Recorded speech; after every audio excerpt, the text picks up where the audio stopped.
जय श्री कृष्णा दोस्तों। हर हर महादेव। कैसे हैं आप सब? स्वस्थ और सुरक्षित होंगे।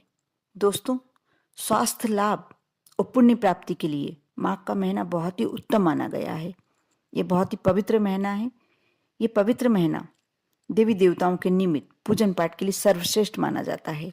इस माह में सनातन धर्म के लोग प्रयागराज में 1 महीने तक का कल्पवास तक करते हैं। शास्त्रों में इस महीने में किए जाने वाले कुछ विशेष कार्यों को ऐसा बताया जाता है कि इन कार्यों को करने से देवी देवता प्रसन्न होते हैं और कष्टों से मुक्ति मिलती है। साथ ही पुण्य के भागी बनते हैं और सुखी और समृद्धशाली बनते हैं। क्या है वह उपाय? आप अवश्य सुने। दोस्तों, सबसे पहले तो इस माघ महीने में पुण्य लाभ के लिए आपको पवित्र नदियों में स्नान करना चाहिए। नारद पुराण के अनुसार माघ महीने में ब्रह्म मुहूर्त में उठकर स्नान करने से प्राणी के सभी पाप दूर हो जाते हैं और प्राजपत्य यज्ञ का फल प्राप्त होता है। माघ मगर गति रवि जब होई, तीरथ पति ही आभि सब कोई। अर्थात माघ माह में जब सूर्य मकर राशि में आते हैं तब सब लोग तीर्थों के राजा प्रयाग के पावन संगम तट पर आते हैं। देवता, दैत्य, किन्नर और मनुष्यों के समूह जब आदरपूर्वक त्रिवेणी में स्नान करते हैं। इस माह में किसी भी तीर्थ, नदी और समुद्र में स्नान करने से अनंत पुण्यों की प्राप्ति होती है। यदि आप नहीं कर सकते हैं, करें तो बहुत ही अच्छा, सर्वश्रेष्ठ। नहीं कर सकते हैं तो आप घर में इस माह, पूरे माह, यदि हो सके, आपके यहाँ कोई पवित्र नदी का जल है तो आप थोड़ा सा 4 बूंद जल अपने स्नान की बाल्टी में डाल लें और उससे स्नान करें। आपको पूरे माह का पुण्य मिल जाएगा। बहुत ही सरल और सटीक उपाय। साथ ही पद्म पुराण के अनुसार पूजा, तपस्या, यज्ञ आदि से भी श्री विष्णु जी इतने प्रसन्न नहीं होते जितने कि माघ माह के महीने में प्रातःकाल स्नान करके जगत को प्रकाश देने वाले भगवान सूर्य को जो अर्घ्य देते हैं उनसे होते हैं। इसलिए सभी पापों से मुक्ति और भगवान जगदीश्वर की कृपा प्राप्त करने के लिए प्रत्येक मनुष्य को माघ स्नान करके सूर्य मंत्र का उच्चारण करते हुए सूर्य को अर्घ्य अवश्य प्रदान करना चाहिए। बहुत ही सरल सा आप कोई सा भी जाप कर सकते हैं, जैसे ओम सूर्याय नमः।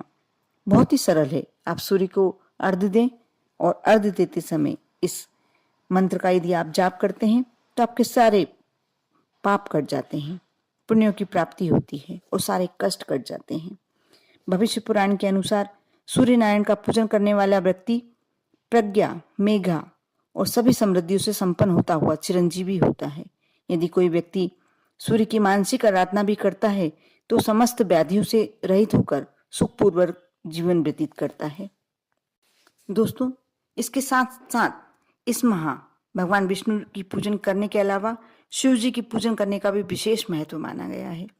रोगों से मुक्ति के लिए माघ मास में नित्य प्रतिदिन यदि जल में गंगा जल की कुछ बूंदें मिलाकर शिव जी पर जलाभिषेक करें तो इससे मनोवांछित फल की प्राप्ति होती है। विशेष कामना की पूर्ति के लिए इस माह में रुद्राभिषेक करना बहुत ही लाभदायक होता है। इस समय श्री विष्णु सहस्त्र नाम के पाठ करने से विष्णु भक्ति की प्राप्ति और श्री सूत की विधिवत पूजन करने से और हवन करने से धन की प्राप्ति होती है और घर में सुख, शांति व आरोग्यता आती है।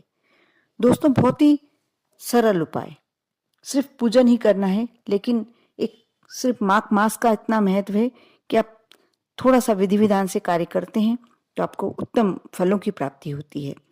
इस मास में दान का भी बहुत महत्व है और दान भी किस चीज का? तिल, गुड़ और कंबल के दान का विशेष महत्व माना गया है। ऐसा करने से रोगों का नाश होता है। ऊनी वस्त्र, रजाई, जूता एवं जो भी शीत निवारक वस्तुएं हैं उनका यदि आप दान करते हैं तो ये मान लीजिए कि आपका जीवन सफल हो जाता है। मत्स्य पुराण का कथन है कि माघ मास में जो व्यक्ति ब्रह्मचर्य का पालन करता है और ब्रह्मवैवर्त पुराण का दान करता है उसे ब्रह्मलोक की प्राप्ति होती है। प्रतिदिन अन्न दान करने से भी धन में कभी भी कमी नहीं आती। अन्नपूर्णा का हमेशा आप पर कृपा प्राप्त होती है। आप कर देखें। इन सारी बातों का आप विश्वास करके करते हैं तो आपको अवश्य भगवान की कृपा प्राप्त होगी और ऐश्वर्य प्राप्ति होगी। आप करें, आप पर, आपके पूरे परिवार पर प्रभु की कृपा हमेशा बनी रहे। ओम नमः शिवाय।